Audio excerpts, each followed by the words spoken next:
पिछले वीडियो में हम लोग कुछ क्वेश्चंस के डिस्कशन किए।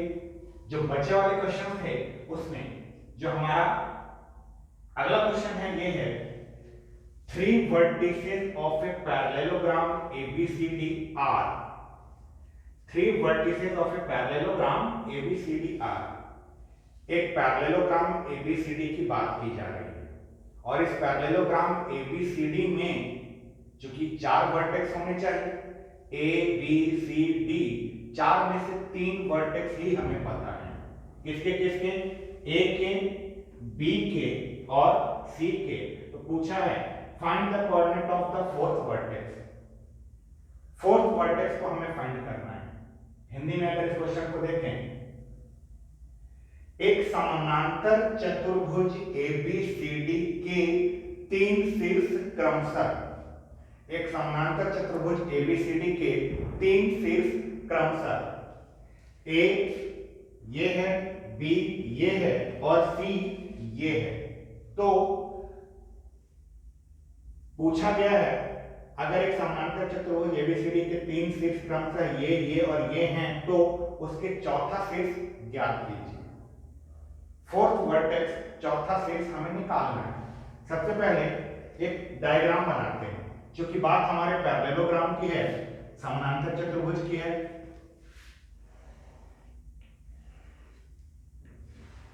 हमने एक पैरेललोग्राम बनाया, नाम दे दिया हमने A B C D। हमें किसके किसके निर्देशांक, किसके किसके कोऑर्डिनेट्स पता है। हमें A का कोऑर्डिनेट पता है 3 - 1 2, तो A का कोऑर्डिनेट हो गया 3 - 1 2। B का कोऑर्डिनेट है 1 2 - 4, B का है 1 2 - 4। C का है -1 1 2 -1 1 2। तो निकालना किसका है? निकालना है हमें चौथा D का। अब आइए D का अगर हमें निकालना है तो इसको हम x y z मान लेते हैं। D के कोऑर्डिनेट को, D के निर्देशांक को हम x y z मान लेते हैं। लैंग्वेज क्या लिखेंगे? Let the coordinate of fourth vertex D is x y z। माना चौथे शीर्ष D के निर्देशांक, माना चौथे शीर्ष D के निर्देशांक x y z है। मान लिया, डायग्राम हमने बना दिया है, सारे कोऑर्डिनेट्स हमने लिख दिए हैं। अब हमें x y z की वैल्यू निकालनी है। ये x y z और कुछ नहीं, चौथा वाला वर्टेक्स D के कोऑर्डिनेट्स हैं। अब सोचिए, जब किसी आप पैरेललोग्राम के बारे में, जब किसी समानांतर चतुर्भुज के बारे में सोचिएगा तो आप इस बात का ध्यान हमेशा रखिए कि पैरेललोग्राम के डायगोनल्स एक दूसरे को बाइसेक्ट करते हैं। समानांतर चतुर्भुज के विकर्ण एक दूसरे को समद्विभाजित करते हैं। बात केवल ये पैरेललोग्राम की ही नहीं है, अगर रेक्टेंगल भी रहता तो रेक्टेंगल के भी डायगोनल्स एक दूसरे को बाइसेक्ट करते हैं। आयत में भी, आयत के विकर्ण एक दूसरे को समद्विभाजित करते हैं। वर्ग में भी वही होता है, रोम्बस में भी वही होता है। यानी स्क्वायर हो, रोम्बस हो, रेक्टेंगल हो, पैरेललोग्राम, चारों में, आयत में, वर्ग में, समानांतर चतुर्भुज में और समचतुर्भुज में, सभी के विकर्ण एक दूसरे को समद्विभाजित करते हैं। अगर मैं इसके डायगोनल को खींचूं तो इसका पहला डायगोनल, पहला विकर्ण जो होगा ये होगा और दूसरा डायगोनल ये होगा, और दोनों डायगोनल जिस पॉइंट पर एक दूसरे को इंटरसेक्ट किए, दोनों विकर्ण एक दूसरे को जिस बिंदु पर प्रतिच्छेद किए, ये इसका मिड पॉइंट, मध्य बिंदु होगा। मान लीजिए इस पॉइंट का नाम हमने E दे दिया, तो ये E जो है AC का भी मिड पॉइंट है और यही E DB का भी मिड पॉइंट है। ये E जो है AC का भी मध्य बिंदु है और ये E DB का भी मध्य बिंदु है। तो हम इस बात को पहले लिख लेते हैं। We know that the diagonals of a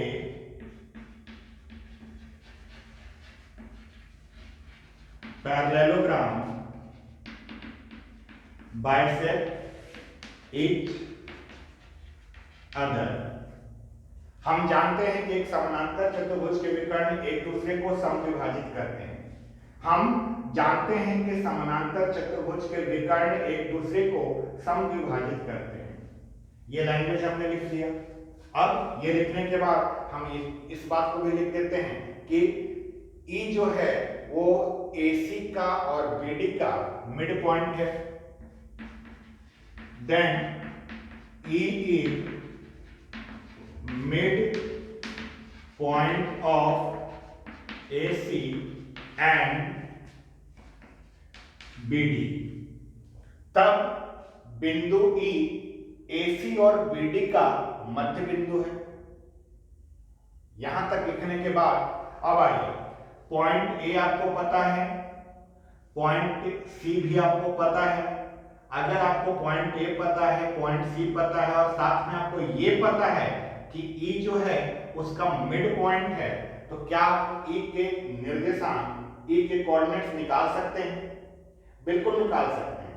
mid point अगर है, मध्य बिंदु है, तो दोनों सिरों के x को जोड़कर 2 से डिवाइड करिए तो इसका x आता है। दोनों जगहों के y को ऐड करके 2 से डिवाइड करेंगे तो इसका y आएगा, और दोनों जगहों के z को ऐड करके 2 से डिवाइड करेंगे तो इसका z आएगा। तो यहां से E वाले को हम, जैसे यहां पर हमने इसको x y z माना था, वैसे ही E वाले को हम कुछ मान लेते हैं। E वाले को मान लीजिए कि हमने E के कोऑर्डिनेट को x1 y1 और z1 मान लिया। E के निर्देशांक, E के कोऑर्डिनेट्स हमने x1 y1 z1 मान लिया। देन बाय सेक्शन या mid point formula, mid point formula, तब मध्य बिंदु सूत्र से हम सबसे पहले x1 निकालते हैं। x1 जो है E का x वाला पार्ट है, तो ये कैसे निकलेगा? यहां का x और यहां के x को जोड़कर 2 से डिवाइड करने पर तो ये हमारे पास आएगा 3 + -1/2। 3 + -1 मतलब 3 - 1, 3 - 1 2, 2/2, ये 1 आ गया। हमने किसकी वैल्यू निकाल ली? x1 की। ऐसे ही y1 की वैल्यू सोचिए, तो y1 की वैल्यू कैसे निकलेगी? -1 + 1/2, ये सोचिए 0 आ रहा है। z1 की वैल्यू कैसे? तो यहां से 2 + 2/2 = 2 आएगा। यहां से हमने x1 y1 z1 तीनों की वैल्यू निकाल ली। x1 y1 z1 निकाल लेने के बाद अब आप इसे इस लाइन की तरफ सोचिए। कैसे? ऐसे, यहां पर B है, यहां पर E है और यहां पर D है। आपको क्या पता है? आपको यह पता है कि E जो है BD का मिड पॉइंट है, E जो है BD का मध्य बिंदु है। अच्छा, E अगर मध्य बिंदु है, आपको B का कोऑर्डिनेट पता है, E का भी कोऑर्डिनेट आपको पता है, आपने अभी भी निकाला, और D वाले में x y z है। आपको आखिरकार सॉल्व करके यही x y और z की वैल्यू निकालनी है। तो वापस से हम क्या करते हैं?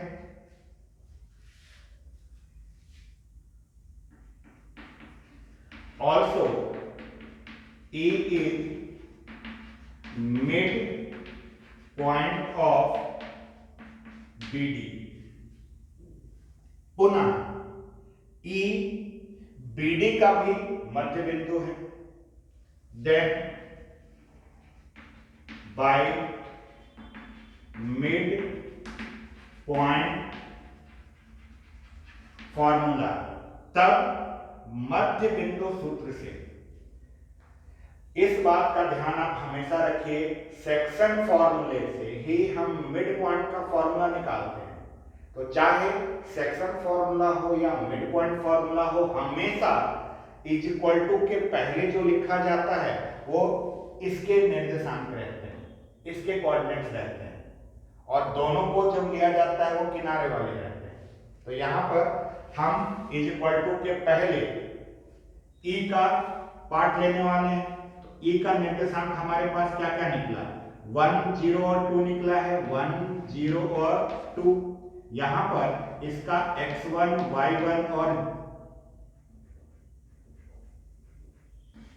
d का कोऑर्डिनेट हमारा x y और z है, और b का कोऑर्डिनेट 1 2 -4 है, 1 2 -4।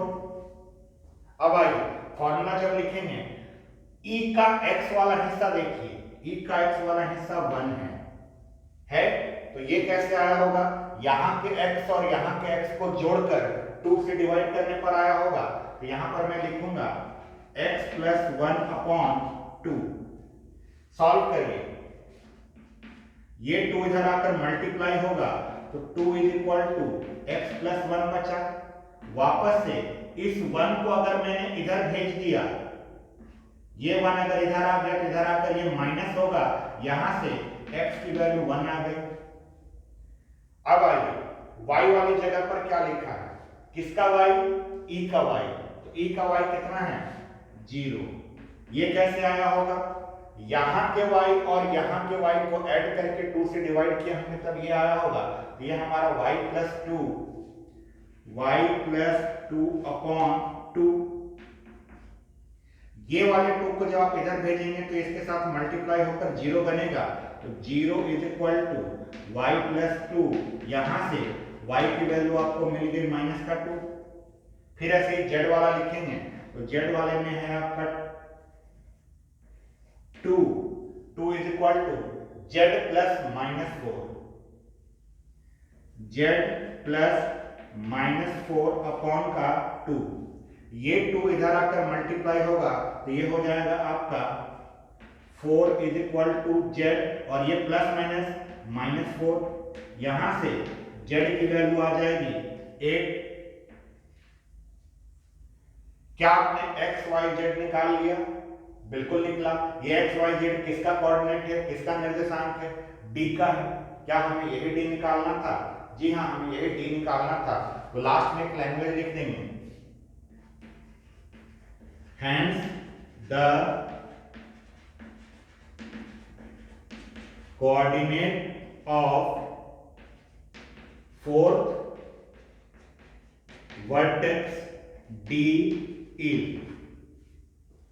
x का 1 -2 और 8, 1, -2, 8। अतः चौथे शीर्ष D के निर्देशांक 1, -2 और 8 है। ये हो गया हमारा ये क्वेश्चन नंबर 3। अब आते हैं क्वेश्चन नंबर 2 पर।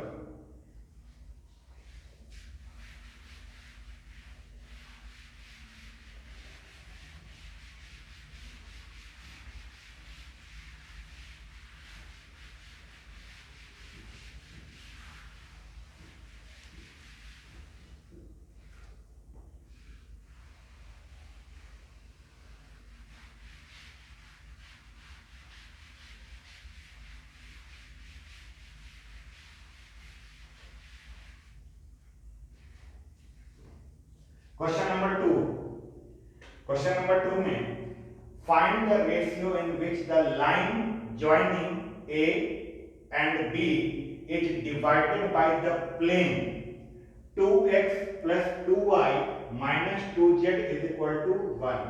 अब यहां पर एक चीज आपके लिए नई है, प्लेन का मतलब समतल। जब आप 12th क्लास में आएंगे तो 12th क्लास में प्लेन करके एक हमारा अलग से चैप्टर है। अभी फिलहाल सिर्फ आपको यह समझना है कि आप लोग स्ट्रेट लाइन से परिचित हैं, सरल रेखा से आप लोग परिचित हैं। स्ट्रेट लाइन देखकर आप समझ जाते हैं कि हाँ ये स्ट्रेट लाइन है। कैसे, अगर हम स्ट्रेट लाइन की बात करें 2x + 3y = 7, अगर ऐसा लिखा है तो इसमें देखिए कितने वेरिएबल हैं, कितनी चर राशियां हैं, दो है, x और y, दोनों का पावर देखिए 1 है। तो हम लोग क्या कहते हैं, linear equation in two variable जो होता है अपने आप में एक स्ट्रेट लाइन को रिप्रेजेंट करता है। दो चरों का रैखिक समीकरण एक सरल रेखा को प्रदर्शित करता है।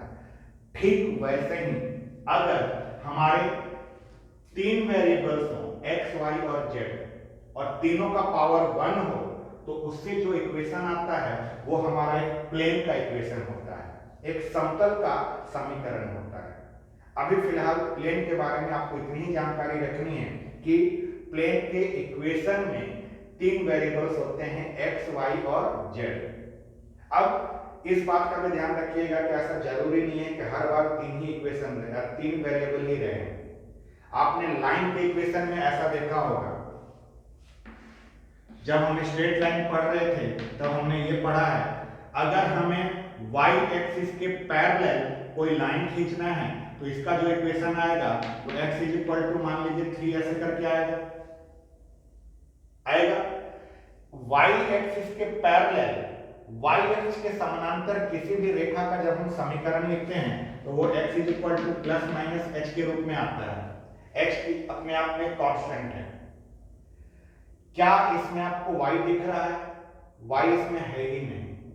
तो ये इस बात को समझिएगा, लाइन जो होता है वो 2D में हमारा ऐसा दिखता है जिसमें x और y दोनों हो, लेकिन इसका मतलब ये नहीं कि x और y हमेशा रहना ही चाहिए। केवल x से भी हमारा लाइन बन सकता है, केवल y से भी लाइन बन सकता है। वैसे ही प्लेन की अगर बात की जाए, समतल की बात की जाए तो सामान्यतः उसमें x, y, z तीनों रहता है, लेकिन अगर कोई दो ही है तो हम उसको भी प्लेन बोल सकते हैं। यानी आप अगर मेरे को बोले कि साहब ये तो प्लेन है, मैं बोल दूंगा कि हाँ ये प्लेन है, समतल है। क्यों? इसमें z वाला हिस्सा कहाँ है? मैं बोल दूंगा z वाला हिस्सा यहाँ 0 है, प्लेन है। तो प्लेन के इक्वेशन में तीन वेरिएबल x, y, z रहते हैं। अच्छा, ये प्लेन होता क्या है? आप कॉपी के जिस पेज पर लिख रहे हैं, कॉपी के जिस पेज पर आप लिख रहे हैं वो आपका एक प्लेन है, समतल है। आप घर की दीवार को देख लीजिए, दीवार का आप इस बोर्ड को देखिए, ये बोर्ड आपके लिए एक प्लेन है। घर की दीवार को देखिए, वो आपका प्लेन है। आप घर की दो दीवारों को देखिए, दोनों दीवारें जहां मिल रही होंगी वहां पर एक लाइन दिखेगा आपको। घर की दो दीवारें जहां मिलती हैं वहां एक लाइन दिखेगा, है? आइए क्वेश्चन में बढ़ते हैं। Find the ratio in which the line joining point A 2 1 5 and B 3 4 3 is divided by the plane इतना। क्या बात हो रहा है? बात हो रहा है कि हमें एक रेशियो निकालना है। हिंदी में एक क्वेश्चन ऐसा है, बिंदुओं A 2 1 5 तथा B 3 4 3 को मिलाने वाली रेखा को, बिंदुओं A 2 1 5 तथा B 3 4 3 को मिलाने वाली रेखा को समतल 2x + 2y - 2z = 1 किस अनुपात में विभाजित करता है? Also find the coordinates of point of division. साथ ही साथ प्रतिच्छेद बिंदु के निर्देशांक ज्ञात कीजिए। प्रतिच्छेद बिंदु के निर्देशांक भी ज्ञात कीजिए। चलिए समझते हैं।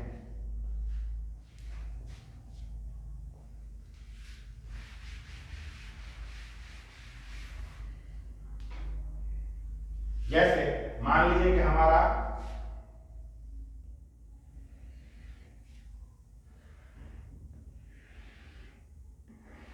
ये प्लेन है, मान लीजिए ये आपका कॉपी का एक पेज है, तो कॉपी का आपका एक पेज जो होगा वो एक प्लेन होगा, और यहां पर एक पॉइंट A है और यहां पर एक पॉइंट B है। पॉइंट A के कोऑर्डिनेट हमारे 2 1 5 है, 2 1 5, और पॉइंट B का कोऑर्डिनेट 3 4 3 है, 3 4 3। अब सोचिए, ये जो है आपके कॉपी का एक पेज है और पॉइंट ए वहां पर है, पॉइंट बी वहां पर है, आपने क्या किया, पॉइंट ए से पॉइंट बी को मिला दिया, मिलाने से एक लाइन बना। अब ये जो लाइन है, ये लाइन आपका इस प्लेन से पास हुआ है। आप समझिएगा बात में क्या कर रहा हूं, बात में ये कर रहा हूं, ये हमारा एक प्लेन है। अब इस प्लेन को मैंने ऐसे रखा है, एक पॉइंट ए यहां पर है, एक पॉइंट बी यहां पर है। इस पॉइंट ए और पॉइंट बी को मिलाने वाला जो लाइन होगा वो इसको पार करते हुए जाएगा। क्या आप इस चीज को समझ पा रहे हैं? मैं जो कहना चाह रहा हूं उसको समझने का प्रयास कीजिए। एक पॉइंट ए यहां पर है, यहां पर एक पॉइंट बी है, दोनों को अगर मैं मिलाऊं तो जो लाइन बना है वो लाइन इसके बीचों बीच से होकर गया। तो सोचिए वो लाइन इसको कहीं ना कहीं काटा होगा कि नहीं काटा होगा?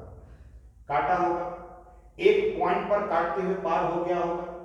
बिल्कुल, ये आपको देखने में यहां से लेकर यहां तक जो ऐसा दिख रहा है वो ऐसा नहीं है, केवल एक पॉइंट पर काट के वो चला गया। हमें उस पॉइंट के निर्देशांक निकालना है और साथ में ये अनुपात निकालना है कि ये समतल, ये प्लेन इस पॉइंट और इस पॉइंट को मिलाने वाली लाइन को किस रेशियो में डिवाइड कर रहा है। जब भी बात रेशियो निकालने की हो, जब भी बात रेशियो निकालने की हो, अनुपात निकालने की हो, तो आप इस बात का ध्यान हमेशा रखें कि रेशियो को लैम्डा रेशियो 1 लेते हैं, के रेशियो 1, एम रेशियो 1, कुछ भी ले लीजिए, लेकिन 1 का रहना जरूरी है। तो सबसे पहले ये तो कहीं किसी एक पॉइंट पर काटा होगा, तो मान लीजिए कि वो पॉइंट सी है और सी का कोऑर्डिनेट एच, के और जी है। हमने सी का निर्देशांक एच, के और जी ले मान लिया। लैंग्वेज क्या होगा, लेट पॉइंट या let the intersection point of plane 2x plus 2y minus 2z is equal to 1. Let the intersection point of the plane this one and the line joining the points A 2, 1, 5 and B 3, 4, 3 is C bracket में H, K and G। Hindi में माना समतल 2x plus 2y minus 2z is equal to 1 तथा बिंदुओं A bracket में 2, 1, 5 तथा B bracket में 3, 4, 3 को मिलाने वाली रेखा का प्रतिच्छेद बिंदु C ब्रैकेट में H, K, G है। माना समतल 2x plus 2y minus 2z is equal to 1 तथा बिंदुओं A ब्रैकेट में ये निर्देशांक तथा B ये निर्देशांक को मिलाने वाली रेखा का प्रतिच्छेद बिंदु C H, K, G है। तथा एक चीज और लिखना है, also let C divides the line AB in lambda ratio 1। जब कभी भी आपको रेशियो निकालना हो, जब कभी भी आपको अनुपात निकालना हो, तो अनुपात लैम्डा रेशियो 1, के रेशियो 1, एम रेशियो 1 कुछ भी रख सकते हैं। इधर वाला पार्ट लैम्डा है और इधर वाला पार्ट 1 है। आइए अब सेक्शन फॉर्मूला यूज करते हैं। बाई सेक्शन फॉर्मूला, विभाजन सूत्र से। विभाजन सूत्र से क्या है? विभाजन सूत्र से हम पहले ध्यान दीजिए, ये h किसकी जगह पर है, ये h x की जगह पर है, तो जब हम h की वैल्यू निकालेंगे तो क्या होगा, lambda into 3 plus 1 into 2 upon lambda plus 1 आएगा। इसको सॉल्व करना है तो लैम्डा प्लस 1 को जब मैं इधर उठा कर भेजूंगा तो क्या आएगा, या अभी रहने दीजिए, लैम्डा प्लस 1 को इधर मत भेजिए, इसको ऐसे ही रहने दीजिए, इसको सॉल्व कर दीजिए। क्या होगा, h is equal to 3 lambda plus 2 upon lambda plus 1। ये किसकी वैल्यू आई, ये h की वैल्यू आई। h के बाद अब k की बारी, h के बाद k की बारी, यही लिख रहा हूं।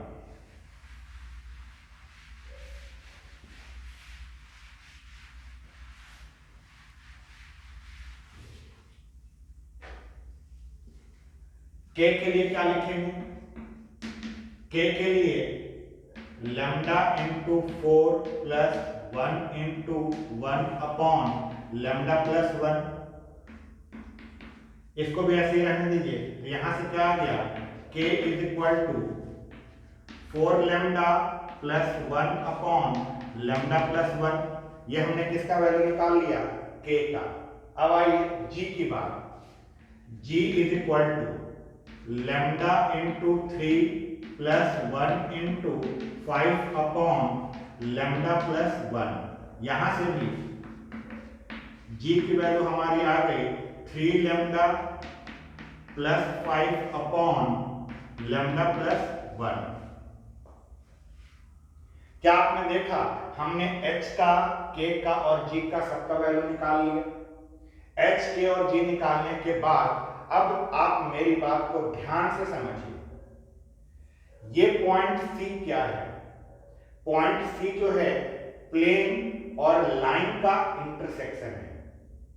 बिंदु C जो है समतल और रेखा का प्रतिच्छेद बिंदु है, यानी ये पॉइंट C जो है इस प्लेन पर है कि नहीं है, बिंदु C जो है क्या इस समतल पर है कि नहीं है, बिल्कुल है। आपने अभी समझा था, यहां पर मैंने कॉपी रखा था, यहां पर एक पॉइंट A लिया गया था, यहां पॉइंट B लिया गया था, जब मिलाया गया था तब जो लाइन जा रही थी वो कॉपी को कहीं ना कहीं काटा होगा, जिस पॉइंट पर काटा वही है हमारा ये पॉइंट C। तो वो पॉइंट C इस कॉपी पर है कि नहीं है? अब कोई भी पॉइंट अगर कहीं पर रहता है तो वो उसके इक्वेशन को सेटिस्फाई करता है। कोई भी बिंदु अगर कहीं रहे वो उसके इक्वेशन को सेटिस्फाई करेगा। पॉइंट C जो है प्लेन पर है, तो पॉइंट C अगर प्लेन पर है तो पॉइंट C के जो कोऑर्डिनेट्स हैं, पॉइंट C के जो निर्देशांक हैं वो प्लेन के इक्वेशन को सेटिस्फाई करेंगे। तो इसको लिखेंगे कैसे, since C H K G lies on the plane 2x plus 2y minus 2z is equal to 1, चूंकि बिंदु C ब्रैकेट में h k g समतल 2x plus 2y minus 2z is equal to 1 पर स्थित है, अतः ये इसके कोऑर्डिनेट्स को क्या करेगा, सेटिस्फाई करेगा। कैसे सेटिस्फाई करेगा, x की जगह पर h आ जाएगा, y की जगह पर k आ जाएगा और z की जगह पर g आ जाएगा। किसी बिंदु का निर्देशांक हम ऐसे ही तो सेटिस्फाई करवाते थे, x वाली जगह पर x वाला पार्ट, y वाली जगह पर y वाला पार्ट। तो यहां पर that is 2h plus 2k minus 2g is equal to 1। अब h, k और g का आपने जो वैल्यू निकाला है, इस वैल्यू को आप यहां पर रख दीजिए। h, k और g का वैल्यू रखिएगा तो आपको क्या दिखेगा, ये आपका 2 वैसे का वैसे ही, h की जगह पर आपके पास क्या है 3 lambda plus 2 upon lambda plus 1 plus 2, k की जगह पर क्या है 4k plus 1, 4k plus 1 upon lambda plus 1 minus 2, g की जगह पर क्या है 3 लैम्डा प्लस का 5 अपॉन लैम्डा प्लस 1 और इज इक्वल टू में 1 है। अब बस आपको इसको सॉल्व करके लैम्डा की वैल्यू निकालनी है। सबसे पहले बाहर में जो ये नंबर्स हैं इसका तो केवल न्यूमरेटर में मल्टीप्लाई होगा, डिनोमिनेटर देखिए सबका सेम है। अगर सबका डिनोमिनेटर सेम है तो क्या पूरे के डिनोमिनेटर में लैम्डा प्लस 1 लिख लिया जाए, ऊपर को मल्टीप्लाई करके लिख देते हैं तो ये हमारा बन जाएगा 6 लैम्डा प्लस 4 प्लस 8, यहां पर के लिख दिया मैंने, 4 लैम्डा होगा ये हमारा 8 लैम्डा प्लस 2 माइनस 2 का मल्टीप्लाई होगा तो माइनस का 6 लैम्डा माइनस का 10 और इक्वल टू में 1 है। ये लैम्डा प्लस 1 जो है इधर 1 के साथ जाकर मल्टीप्लाई होकर लैम्डा प्लस 1 बन जाएगा। तब तक इधर आइए, ये 6 लैम्डा कट गया, 8 लैम्डा, 4 2 6, 6 में से ये गया, 4 2 6 में से 10 गया, माइनस का 4 इज इक्वल टू, ये लैम्डा प्लस 1 जो है 1 के साथ जाकर मल्टीप्लाई होगा, यहाँ लैम्डा प्लस 1 आ जाएगा, लैम्डा को इधर बुला लीजिए, इसको उधर लेके जाइए, 8 lambda minus lambda is equal to 1 plus 4, यहां से 7 लैम्डा इज इक्वल टू 5, यहां से lambda is equal to 5 upon 7, lambda की वैल्यू आपकी आ गई 5 अपॉन 7। लैम्डा की जो वैल्यू आई, लैम्डा की जो वैल्यू हमारे पास आई, क्या यही वैल्यू हमारा रेशियो बनता है? लैम्डा की जो वैल्यू हमारे पास आती है क्या उसी से हमारा वो रेशियो बनता है? पिछले क्वेश्चन में आपने देखा था लैम्डा की वैल्यू हमारे पिछले क्वेश्चन में 1/2 आई थी, तो हमारा रेशियो क्या बना था 1:2 बना था। सेम वही चीज यहां पर भी, लैम्डा की वैल्यू अगर हमारी 5/7 आई तो इसका मतलब रेशियो क्या होगा, अनुपात क्या होगा, अनुपात 5:7 होगा है। अब इसी को लैंग्वेज में लिखना है,